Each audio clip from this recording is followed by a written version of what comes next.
help him as much as he needs and help your child realize that a mistake is an opportunity to learn. I tell my students that almost every day.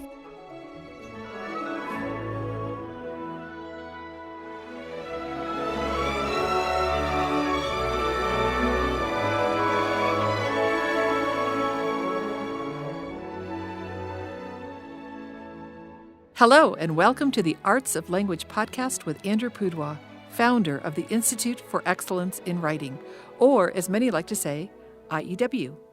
My name is Julie Walker, and I'm honored to serve Andrew and IEW as the Director of Marketing. Our goal is to equip teachers and teaching parents with methods and materials which will aid them in training their students to become confident and competent communicators and thinkers.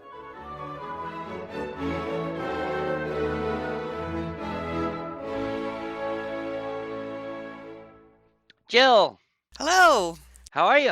I was getting nervous that I was by myself for a while and I didn't know if I got knocked out. I am well. Well, this is our first one of the day, and so I think technically we're looking good. I'm sure if we don't look good, there's not much Michael can do about that. But if we don't sound good, he might tell us what to do. Welcome to everyone joining us for our Saturday virtual retreat here in the spring. It is a beautiful spring day here in Tulsa, Oklahoma. Well, I see we've got people from all over North America, and I guess in the high country. How you doing, Jill? I'm doing well. I'm actually in the Chicago area visiting my dad and borrowing his very fast internet here.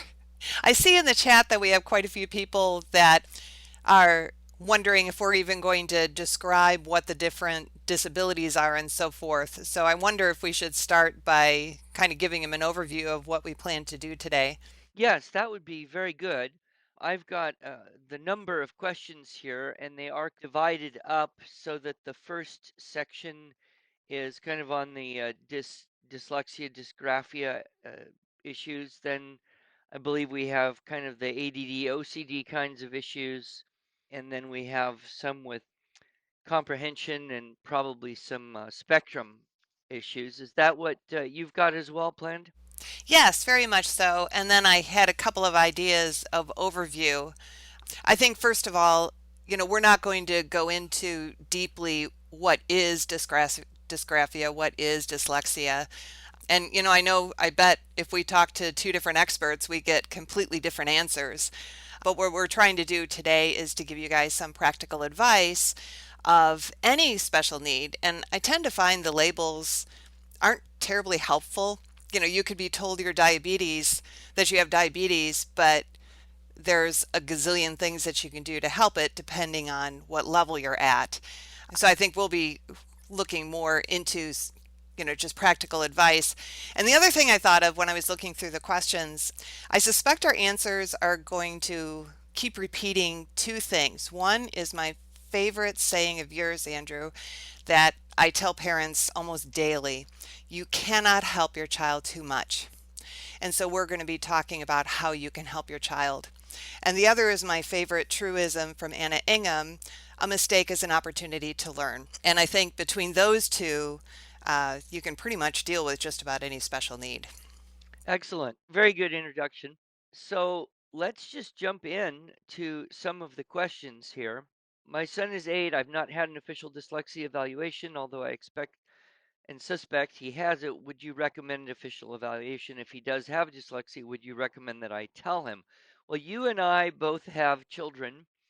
You more than one. I have one real serious one that didn't read until quite later and had issues with the dyslexia, reading and writing. What would your quick answer for that one be? We'll compare it with mine. Okay, I have 8 children and 6 of them had learning difficulties. Only 2 of them found learning easy.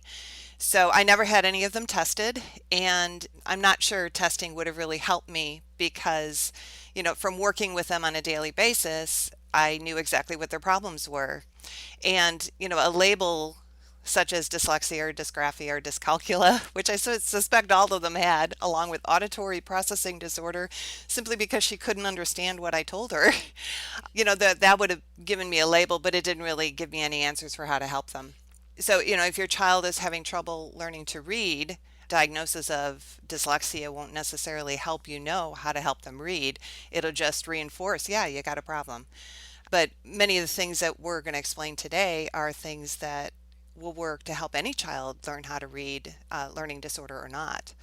Let me add to that. I agree with Jill. A diagnosis generally doesn't help you solve your problems. And often the people who do diagnose learning issues, learning disabilities, don't really know how to tell you what to do about it.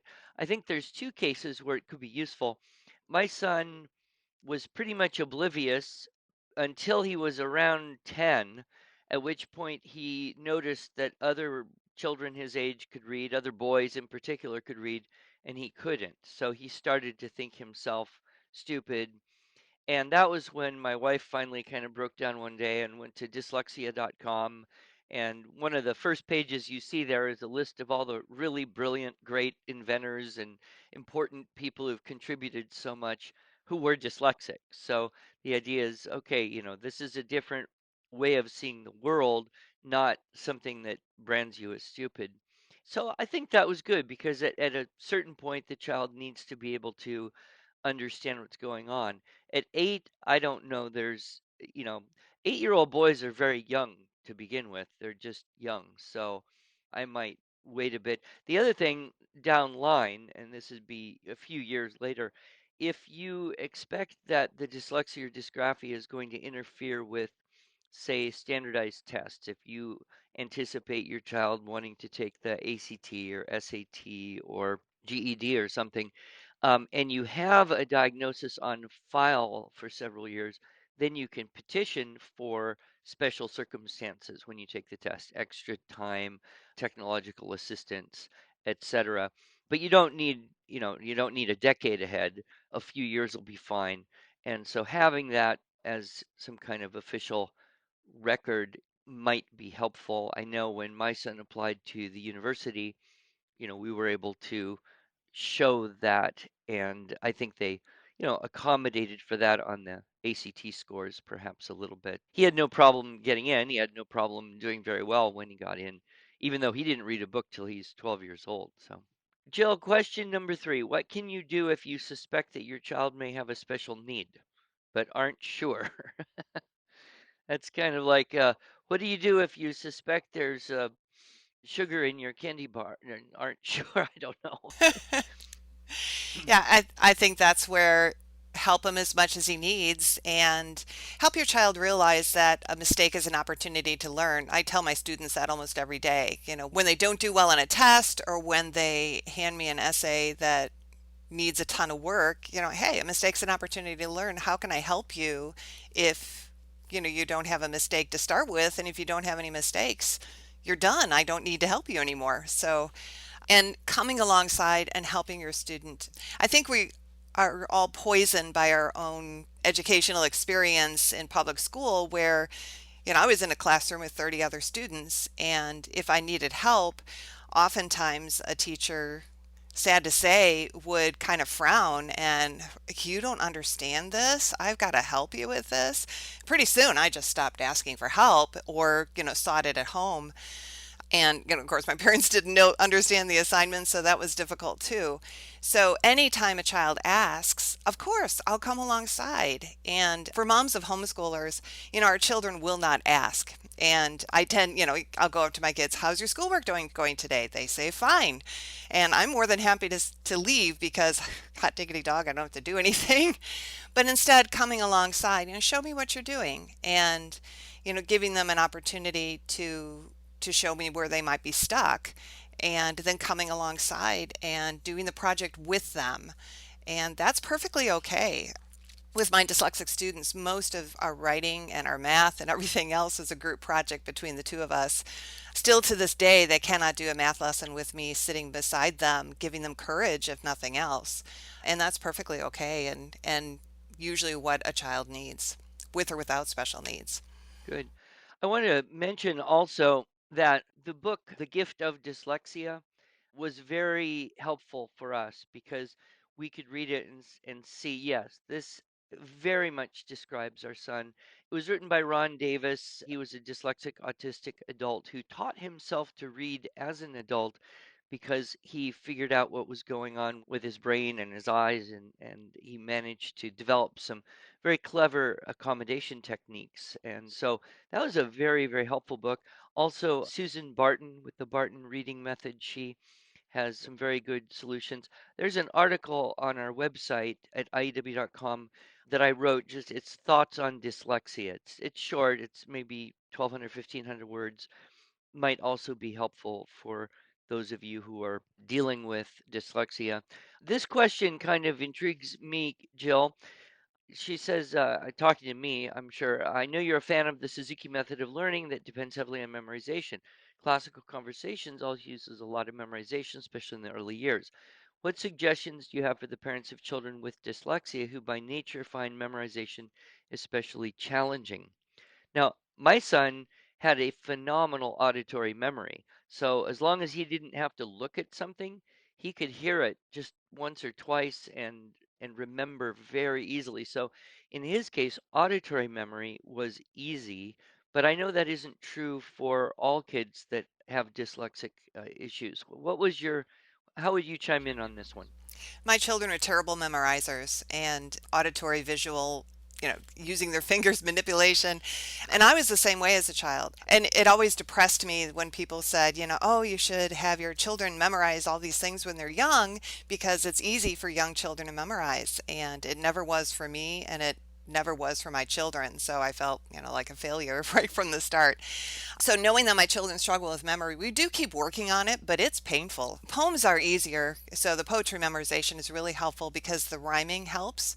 But to memorize math facts or Bible verses or things like that is just painstaking and requires a lot more repetitions. Anna Ingham said it takes 50 repetitions for someone to remember something. I think for dyslexics or some children, it's more like 250 or 1,000 repetitions.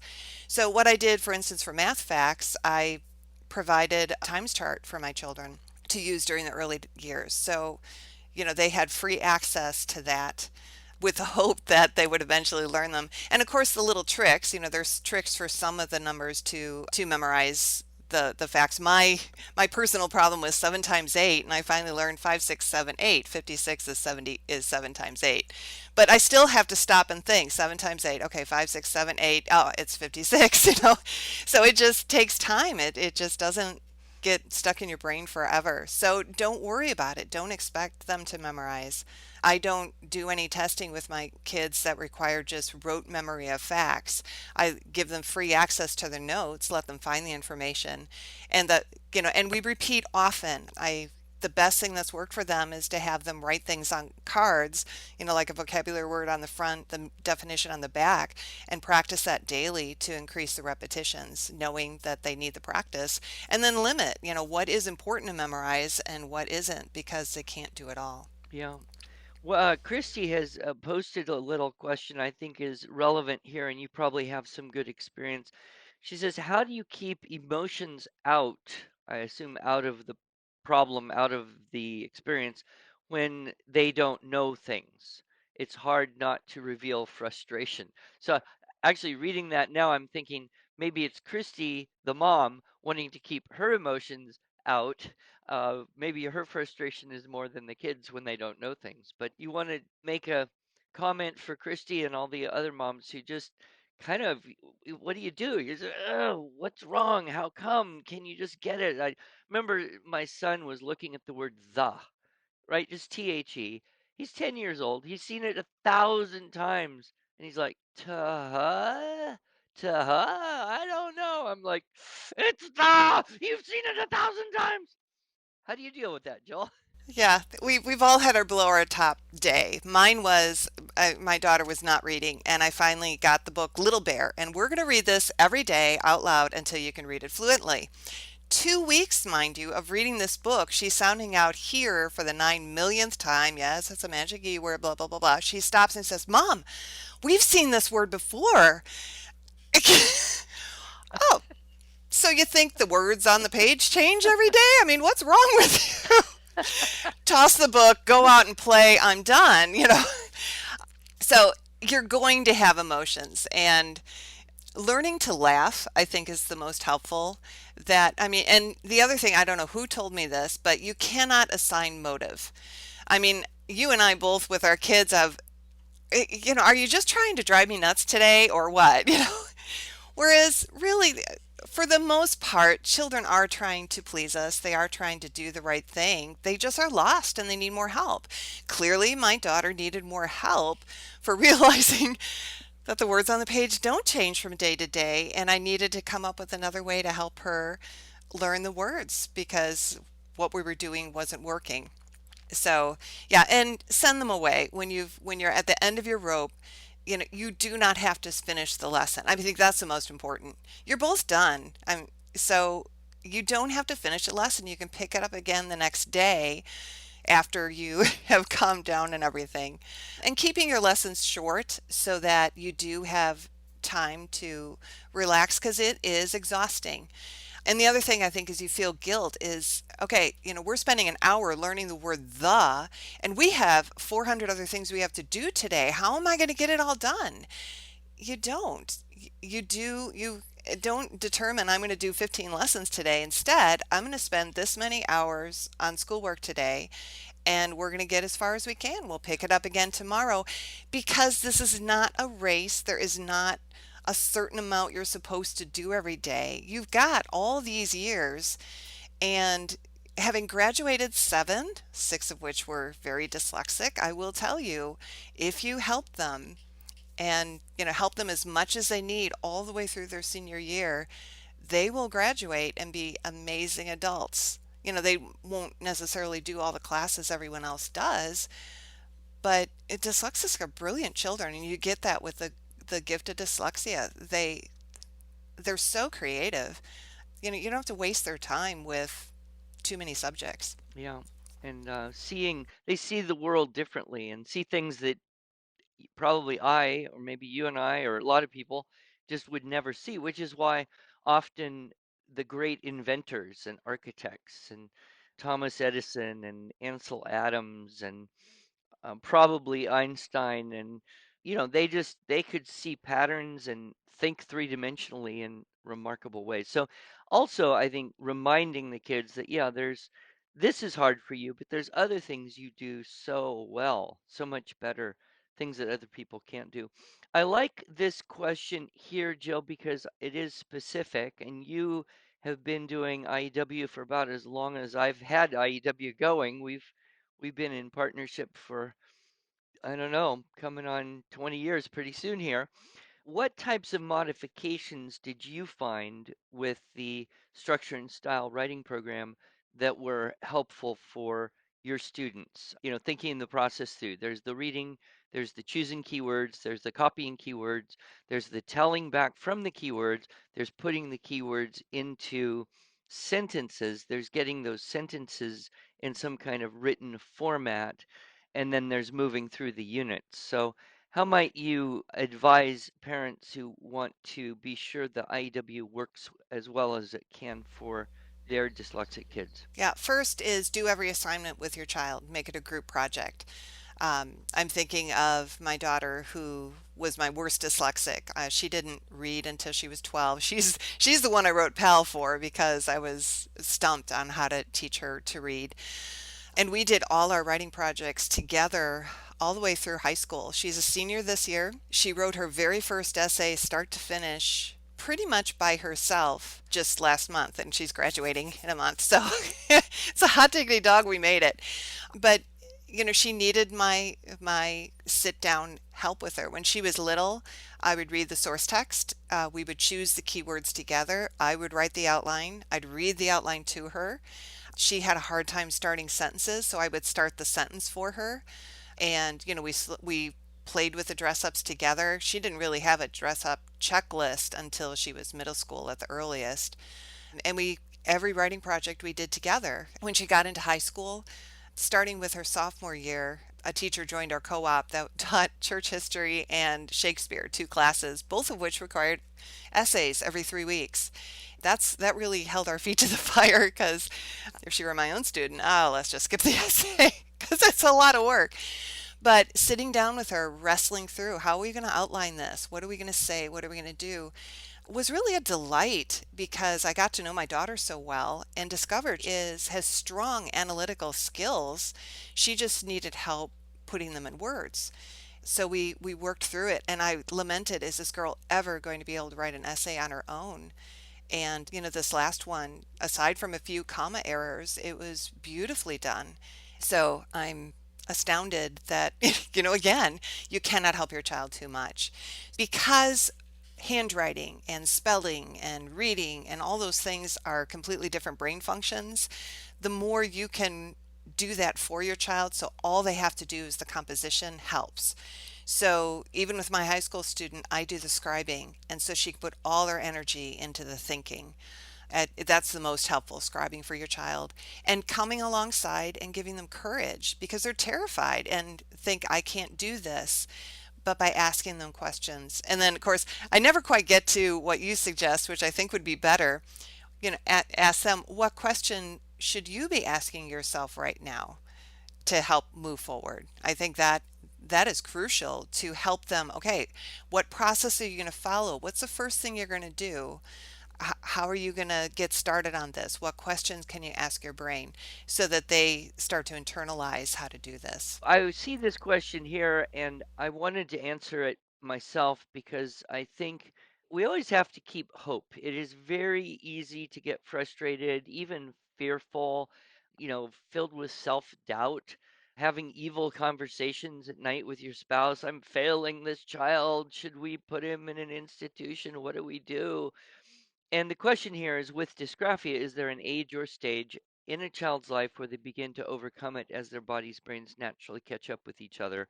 Or is this a lifelong struggle? The answer is yes and yes. There is an age at which they gain some willpower. Usually, I've noticed, certainly with a lot of boys, many girls, this happens around puberty. They just get this inner strength, this will that kind of rises up, and they can bring that and exercise it and kind of force their brain and eyes to do things that they could not previously do. So I've met many men. I could name 5 men, all with advanced master's or doctoral level degrees, who didn't read a book until they were teenagers. That is not that uncommon. It's obviously frustrating, especially, if you're in a school and the school is all obsessed with the fact that you can't read is making it impossible for you to take tests, which brings down their scores, which makes them all look horrible, et cetera, et cetera. But it is not all that rare where you meet an adult who said, yeah, I couldn't really read till I was a teenager. I noticed this with my son, and I've noticed it in other people's children. So there is hope with a young child, 8, 9, even 10, even 11, that in the very near future there will be a physiological change that will give them a lot of inner strength and power and will and determination. That may come out sometimes in ways you're not particularly thrilled about dealing with, but it does allow them to exercise that will over their neurology. However, the other question, the answer is also yes. It is a gift that keeps on giving. It is a way of seeing. It is probably something that my son always has to double check everything because his first glance, is it a 13 or 31? He's got to actually be sure, and that just takes more time and more energy. So there's kind of a need for a more constant output of energy when you do that. Now, he has one advantage in that he never read lousy books as a kid. He never read drivel. He only listened to good and great books being read to him, good books, great books on an iPod. So his language database is very, very extensive. In fact, in a way, you could call him the most literate of all the children because he's listened to more books than probably all his sisters have ever read combined.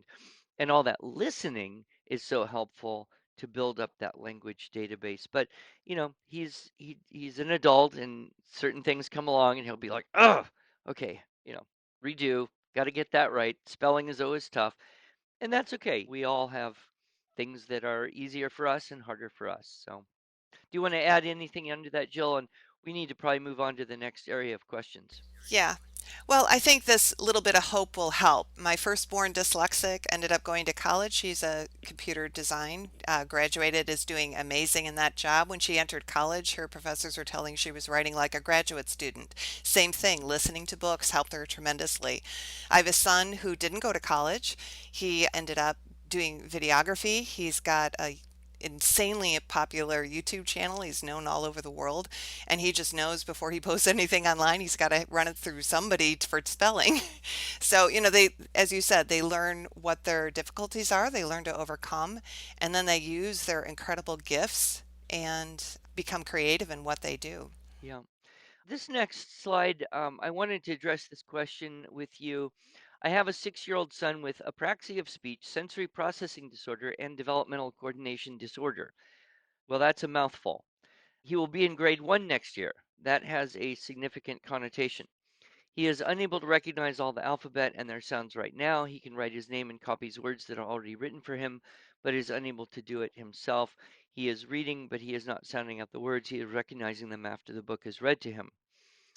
What reading writing program do you recommend and what level to start? Let me address a couple things and then turn it over to you.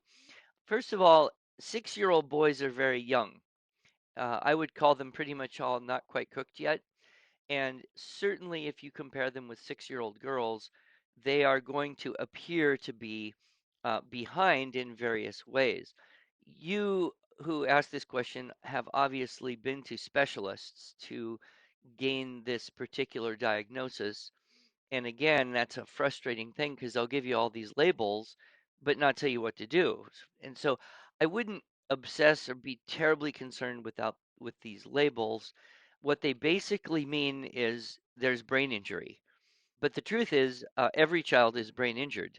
It's just a question of location and degree, because on one end of the spectrum, you have neurologically flawless, and on the other hand, you have comatose. So everybody's somewhere in between. One thing I would probably refer you to is the Family Hope Center. That's all one word, familyhopecenter.org. You can read a whole lot on their website. Matthew and Carol Newell are old, good friends of mine. We worked together at the Institutes for the Achievement of Human Potential back in the 90s, 80s. I'm sorry, gosh, I'm getting old. And we also sell a product of Matthew doing a several hour talk on understanding child brain development. So I would recommend you get that and watch it, or you go to the Family Hope Center website and read as much as you can, because there are things that you can do to improve brain function that have nothing to do with a reading or writing program. And if you were to spend, a year doing a good neurological development program and just kind of put all the academic kind of stuff on hold, you'd probably see a very good catch up degree. So check that out, please. The next thing I would say is please be, and this is for everyone, but please be thoughtful when you say your children are in a certain grade.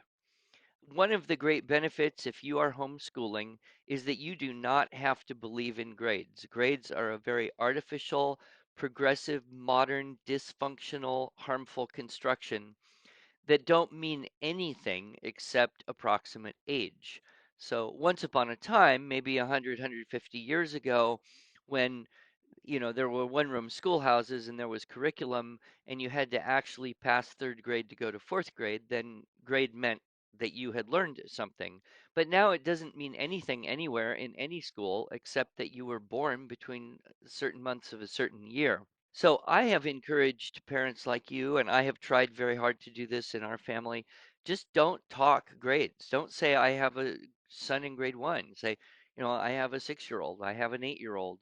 This is what we do. This is where we are. As soon as you say grade 1, it brings up a whole lot of potentially evil needs to compare your children with other children of approximately the same age. And that only results in bad things. When you compare kids, it's like comparing yourself with other humans. You're either going to become prideful or vain, prideful and vain, or discouraged and frustrated and bitter. So I would strongly encourage you, all, not just the person who asked this question, but everyone, to just gradually eliminate the idea of grade from your vocabulary. And if you're forced to use that because, you go to a church and they have Sunday school and it's grade 4 Sunday school, okay, suffer that if you have to, but don't feel that a student is in a particular grade. Instead, say, how old is this child? What are their strengths? What are the areas we need to work on? And what is the next best thing to do? The only thing that matters is that children are making progress in relation to themselves, not where they are in a certain skill or knowledge set compared to other children. I hope that's clear. I mean, if there's one thing I wish I could just put into everyone's mind is a freedom, a disconnection. Do not buy in to the way the world talks about grades and curriculum. Do you want to add and maybe comment on the last part of her question? What reading writing program do you recommend? Well, first of all, I want to encourage her. He's recognizing words after the book is read to him. Man, that sounds like your son. Read anything to so read aloud to this kid tons because clearly that's how he's taking in information. And don't worry about him reading. As you said, he's very young. I would certainly start with PAL. Get the primary arts of language, reading and writing, get them both. It's designed that you can go through it as slowly or as rapidly as your child is ready for. It's full of games. It'll help with his apraxia, which, is difficulty speaking, whether it's actual speaking or coming up with words to speak. I'm not quite sure what that diagnosis gives you, but as he learns the little poems that are in there, that gives him the words to say.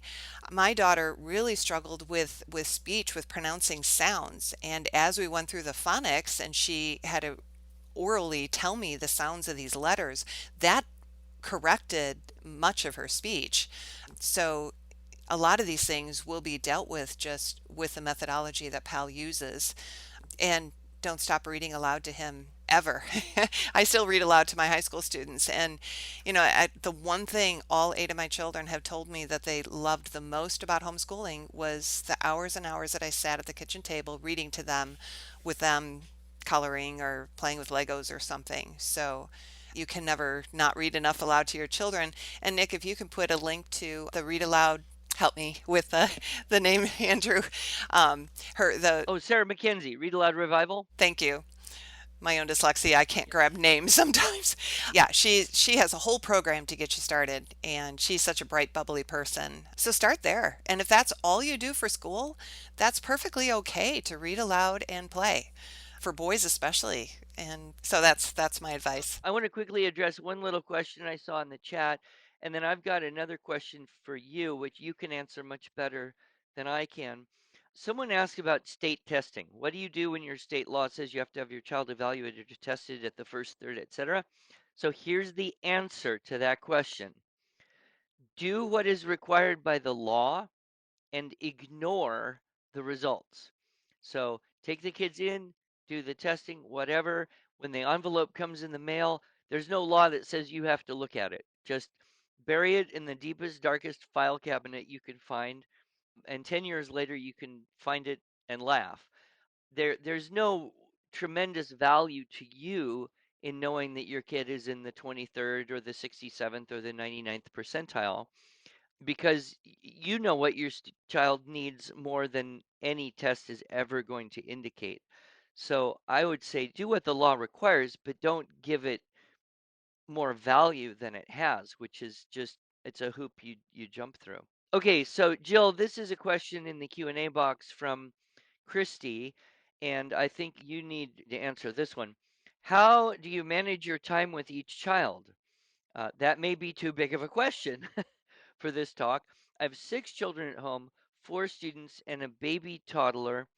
My oldest is the one struggling hard to find time to meet all their needs. I know you have balanced many children, and some of them do just require more time than others.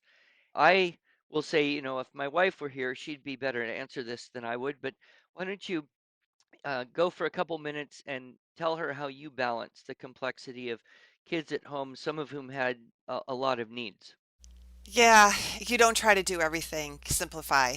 I think that's why I ended up reading aloud to all my children so much because most of them couldn't read even as they got older. I lamented all my friends who, oh, I just have my kids go get their books and do their schoolwork. And I'm thinking, they can't do anything by themselves for so many years. It was very discouraging, and I felt like a failure as a homeschool mom.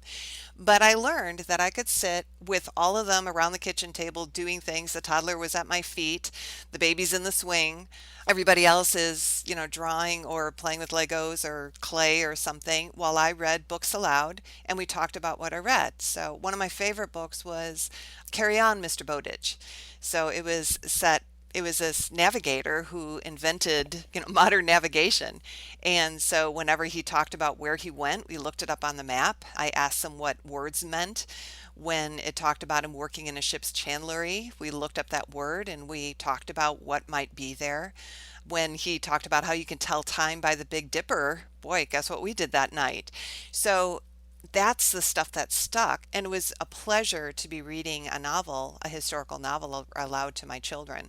We read fantasy and we talked about, what do you think is going to happen next? And do you like that character? Why? Would you like to be like him? What would you have done differently? All of that was the best education my children could get. I taught a high school student who had pretty much only spent his life reading Henty books. Man, that kid was full of historical information. He was a great resource and Mm. vocabulary. And vocabulary. And man, he could write the most phenomenal essays because of his lifelong experience reading. So that's the most important. And so basically, all I did for their younger years was I read aloud and we did math. That was it. Science came, all subjects come from the reading. And then one by one, I worked on reading and that type of thing. I would like to add to that. I think it's valuable to consider just teaching from the top down. So if you have to prioritize your one-on-one time, it's your oldest child, you've got the least amount of time remaining. And you can teach a lesson or do a writing project or something that is specific for them and let everybody just hang out and watch or not watch, and you'll get a trickle down, you get an osmosis effect. So I think if you prioritize time with the oldest student, you feel like, okay, at least I'm doing that. And then what you often find is the youngest student has learned a whole lot of stuff that you never even attempted to teach them just because of being in the environment. So quick question here. I think a lot of people may be echoing this in their minds. I have a 7-year-old daughter who does not know her ABCs, can barely write her name, not even count past three. Would the Family Hope Center be helpful for us? Would you recommend anything else? I would strongly say no one can go wrong learning about child brain development. The Family Hope Center is not only a place you can go and take a child and get an evaluation and a program of treatment prescribed, but they also have a very extensive course that teaches parents how to do neurological development program at home with their own children. It's called License to Thrive, I believe. So yes, anyone who has any question about is their children's disability a neurological thing and can it be helped, I would first send you to familyhopecenter.org. Do that, then let's continue the conversation. I wanted also to leave this question up about cursive. Jill, you just put together a cursive program that we have published, so thank you for that. I have a talk, it's an hour-long talk called Paper and Pen, What the Research Says. Maybe Nick or Kristen, someone could put up a link to that. It goes over a lot of research about whether it's better in terms of comprehension, reading on paper versus reading on screens, typing versus handwriting. And there's a good 10-15 minutes discussing the benefits of cursive and especially for dyslexic kids. It's virtually impossible to reverse letters when you learn cursive. There's some aspects that actually are easier for children about cursive. And so there's a whole discussion and some of the research on that. So I won't go over that right now because I do want to save time for some of these other non-dyslexia related questions. Go ahead and take a look at that talk. I believe you can listen to it for free or maybe download it for a few dollars. So Can I throw in one quick thing on? sure. Yes, quickly. With handwriting, don't use handwriting sheets that they trace.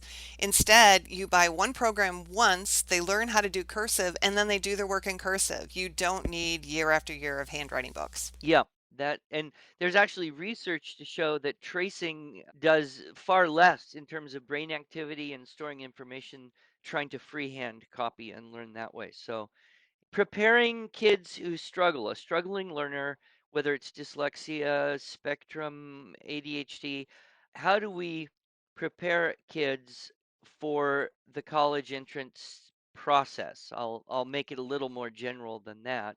You've been through this many times. I talked a little bit about my son. You want to add anything in there? I think a lot of parents have a fear like, oh no, it's going to be really hard to get into college, and then discover, no, it wasn't that hard at all. What did you find in was most helpful here?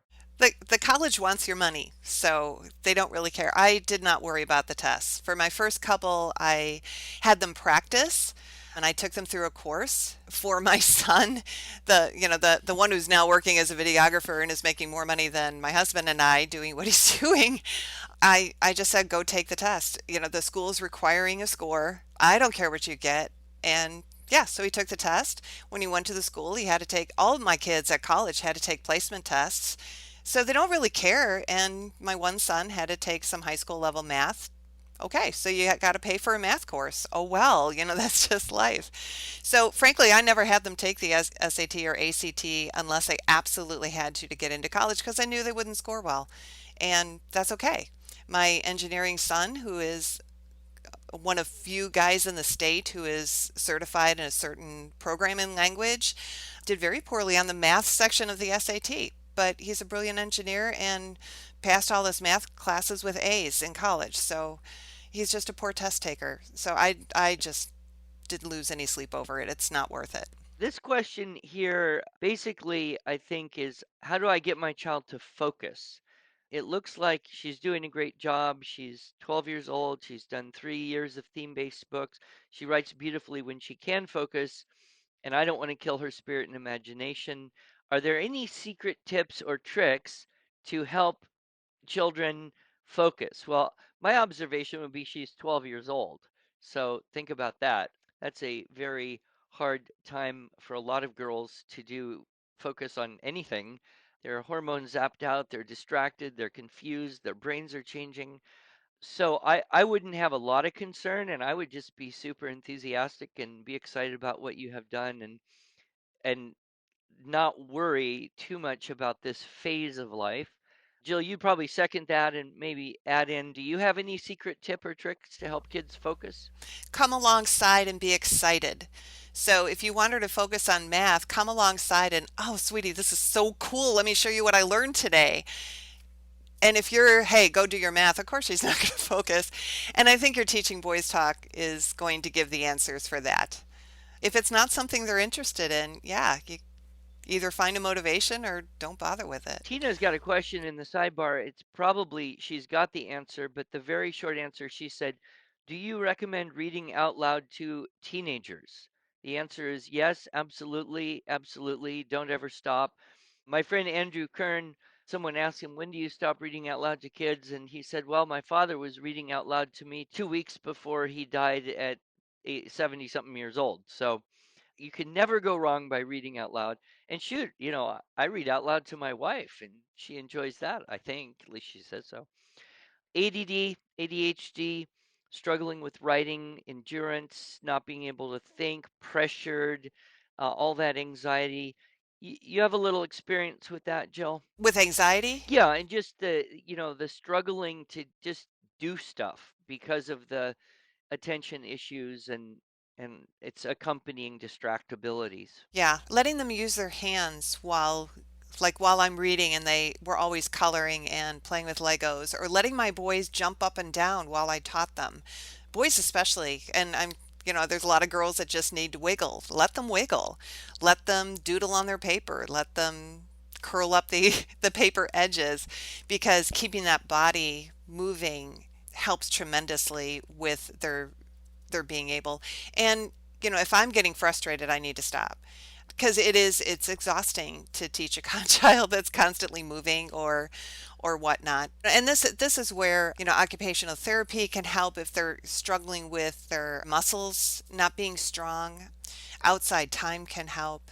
And the fear and frustration for them is to encourage them, you're okay right where you're at. I remember my son was really discouraged that his brother was reading so well and he was still struggling. And, I said, Caleb, you can build anything out of Legos. Your brother can hardly get two blocks together to keep them staying. So, you guys have different skills and you're going to read someday. You're never going to, you may not be the same as your brother, but I wouldn't want you to be. So, and, make sure they're spending time every day doing something that they're good at so that they're not constantly frustrated. Yeah. Uh, And then help them with everything so that they can Yeah. succeed. One additional idea that I have suggested and had good feedback on, I'll mention. There are a lot of people here who have asked the question, how do you adjust IEW for kids who struggle? And we've talked a little bit about that. Can't help too much. Here's one thing. If you're homeschooling, you must have a large whiteboard in your house. That's an absolute first thing. You would buy that before you'd buy anything else, in my view. And when a child is putting the keywords into sentences, there's a few ways a whiteboard is tremendously useful. One is if that child is dictating those sentences and you are writing them, you write the sentences on the whiteboard and please, as neatly as possible. I've seen some mothers who take dictation from their kids and they write it, and the kids have absolutely no chance of reading their handwriting. So, slow down, learn how to print neatly if you need to, and write it on the whiteboard so that the child can see in big letters in a visually easy way what he said. And if possible, he can copy it from the whiteboard as you're writing it. So he dictates the sentence. You write what he said. He sees what you wrote in big, easy to see letters, and he attempts to copy those on a piece of paper. Now, if he can't copy them on a piece of paper, that's fine. It's no big deal. That's just a step down line. Another way that a whiteboard can be useful is to have a child actually do their writing at the whiteboard rather than trying to do it small, fine motor, tiny motion, eyes tired. Boys have to sit down, get exhausted from sitting more than 3 minutes. If a child could actually write the whole composition or a paragraph of the thing, if it's longer, on the whiteboard, they can then stand up, they can move around, it's more gross motor, it's going to work a lot better for a lot of kids. Then just take a picture of the whiteboard, throw it in your file, and say, yep, that was our writing for the day. So there's no rule that says they have to do an on paper completion thing. That's another strategy. I started recommending that years ago, and now I've had so many people come up to me at, conventions and say, thank you so much. That made all the difference. He was really able to write. I put this question up here for two reasons. This is our third year homeschooling. Our youngest son, sixth grade, has ADHD. He's been doing IEW for that long as well. It took him a long time to finally get the concept. He wants to go to traditional public school next year. What if they have a different way of teaching writing than how he's learned with IEW? We're nervous it will discourage him from writing if they try to make him change his style. Okay, I'm going to address three parts of this. Number one, congratulations. God bless you. 3 years of homeschooling. You got IEW. That means it's going well. It would be very, very good if you were able to continue teaching him IEW because they really won't teach writing at public schools. In fact, I would say 80 to 90% of the public school teachers I have met, and I'm talking good people that I meet, will say, I do not know how to teach writing. I don't like what we're supposed to do. It never works. So the teachers themselves acknowledge that. So you intend to keep teaching him IEW if you do indeed make the decision to put him in public school. Okay, here's the second thing I would say. If you're going to put him in a public school, then I strongly recommend that you go sit there for a day before the end of school this year. Sit in that, grade 6 or grade 7 middle school classroom for an entire day and read the textbooks that are there, the social studies, the literature, right? The science, if there is one. You may have to argue, you may have to claim, taxpayer rights, but it would, in my view, it would be irresponsible for anyone to put their child in a school, public or private, unless they spent at least one day observing in that school, looking at the social environment, meeting the teachers, seeing how the teachers interact with the student, looking at how much very small percentage of the time in the school is actually learning, and most of it, 80, 90 some percent very well could be logistics, classroom management, discipline, all this stuff. So don't make this decision based on what he wants unless you have done due diligence first. That would be my second point. My third point is if he wants out after the first 6 weeks or 2 months, just don't even hesitate. Pull him right back out, because generally, if you label him as ADHD and he thinks he's ADD or ADHD, he's not going to do very well in that environment anyway. It's probably one of the worst environments. They're maybe going to try to convince you that he needs medication or whatnot. So, this question gives me a very strong, intense desire to have a long, long talk with you, but I've tried to summarize this in those 3 points, which is you're going to end up teaching him everything anyway because the schools don't do it, especially in writing, but probably in math and everything else. Every time I put my kid in a school, I end up realizing I have to teach them everything anyway. Don't go do it unless you do due diligence. And if he says, I want out, don't hesitate. Pull him right back out and go back to normal life. Okay, Jill, we are coming to the top of the hour. Do you have any comments for language processing disabilities? This would be not in the dysgraphia dyslexia, but even into the auditory processing, even into the recall function. Kids who know stuff, but they just can't find the words, or they hear things out of order. There are a lot of questions in this whole area. Any quick thoughts or directions for folks with that? Again, whether or not it's expressive or they're not taking in the information, help them as much as possible. If they're having trouble understanding things, one of my daughters couldn't understand any novel we read aloud. I had to stop every sentence and explain what was going on, draw pictures, that type of thing. If they're having trouble creating sentences, which that same daughter also struggled with, help them start when they're writing, help them start their sentences. And lots of questionings. You just have to keep poking around it to help them find what they're thinking and then help them put it into words. Time consuming, but taking a little bit of time every day to help them with whatever version they're struggling with is key. Also, there's also the case where kids, they decode just fine. They don't have a problem saying what the words are, but when you ask them, well, what did you read? They have no idea. The comprehension is just not there. Any quick tips for building that auditory comprehension in kids like that? Yeah, again, reading aloud to them and explaining things as you go. If you're reading a book that the water is splashing over the waves, where is this person? I don't know. Well, there's water splashing splashing over the deck. They must be on a ship. I mean, you have to make the connections. They're not going to make them like you and I would. A series of unfortunate events was a gift. That was the first book my daughter could actually tell me the plot. And it's a gift because it's 13 books with the same characters, essentially the same plot.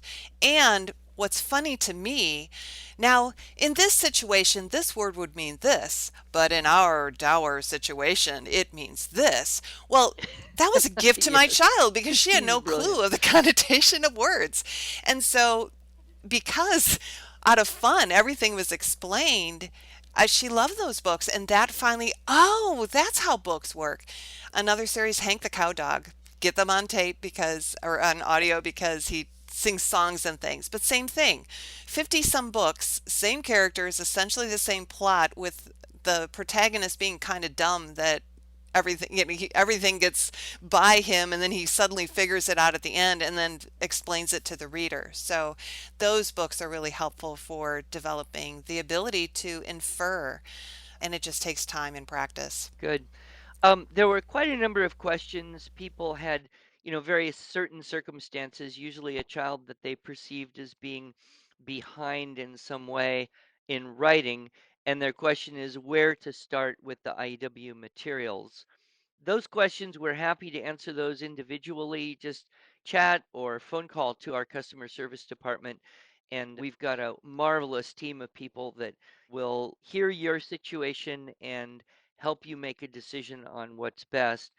One of the things that, we always say is you start with yourself. If you're trying to help a child who's trying to learn to write, if you're helping a child who's struggling, if you're trying to help a child who's accelerated, if you're trying to help a child you just put in a school, or you're trying to help a child you just took out of school, the first thing to do is learn our program yourself with the teaching, writing, structure, and style course. That's the absolute always first thing to do, because if you learn it, then you can help. If you don't learn it, how are you going to help? And then everything else we sell is really supplemental to that. We've got student videos, we've got theme-based writing lessons, some of you are aware of. We've got writing source packets. We've got, you know, a lot of stuff, but all of that stuff is only going to be effective if you start with yourself. So learn teaching, writing, structure, and style, learn our structural models, learn the techniques, wrestle with the process, understand everything from the basic keyword outline to the invention process with the essay models. Learn it all. And then you can do what Jill and I started out with here, which is help your children enough so that they can be successful, whatever their issues or problems are. And don't ever worry about helping them too much. They will tell you when they don't need help anymore. So these were just a tremendous response, and it's in a way seems criminal to only spend 1 hour answering so many excellent questions. I know that some of you are on a schedule and you have to be doing various things.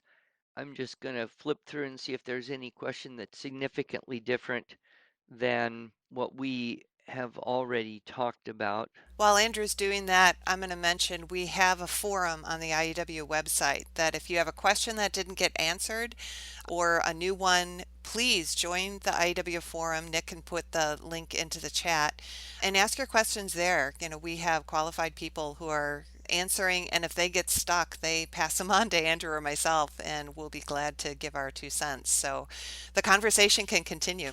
Yeah, I think the last question is we've kind of addressed it, but it's always how do I fit it all in? I think my good friend Martin Cothran, who they homeschooled, and he would come home and his wife would say, "Oh, we didn't get anything done. It was a horrible day. We had this problem and that problem, and I feel like such a failure."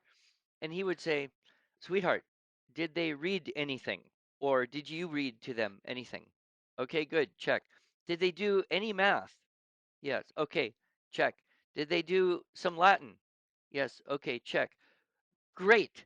You did everything that's necessary. Everything else is frosting. So I think we do have to keep the perspective that the world tries to convince us that schooling and homeschooling and education is all about this great huge load of stuff that you've got to squeeze into one school year and then squeeze it into 12 school years, and if you miss something you will fail to cover all the bases and your child will be handicapped forever because of your shortcoming.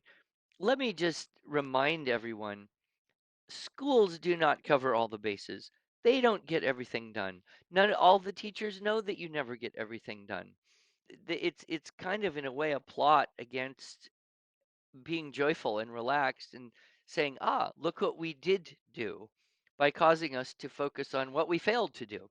So I would end by saying to everyone, let's all, and I have to give myself this reminder, and I think in all of our life, but particularly with struggling learners, let's focus on what we did accomplish at the end of the day, at the end of the week, at the end of the year, and remember that they're God's kids. He made them, they are his, and we're trying to help out and do our best, but they're really his problem.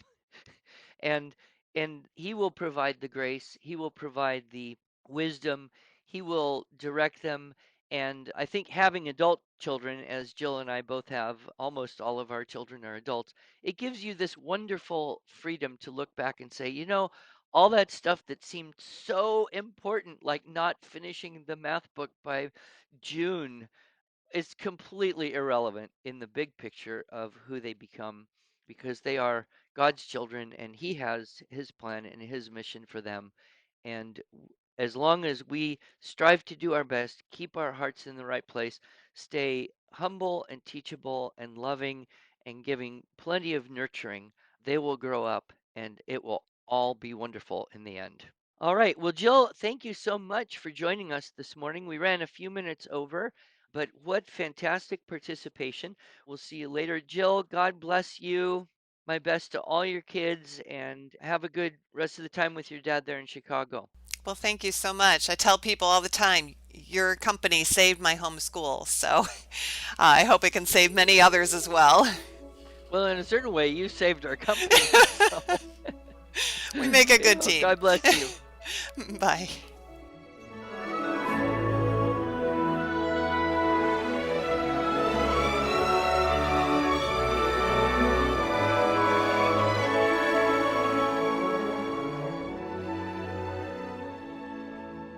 Thanks so much for joining us. If you enjoyed this episode and want to hear more, you can subscribe to this podcast in iTunes, Google Play, or Stitcher, or just visit us each week at iew.com/podcasts. Until then, on behalf of Andrew Pudwa and the team at IEW, I thank you for the privilege of allowing us to partner with you on your journey toward better listening, speaking, reading, writing, and thinking.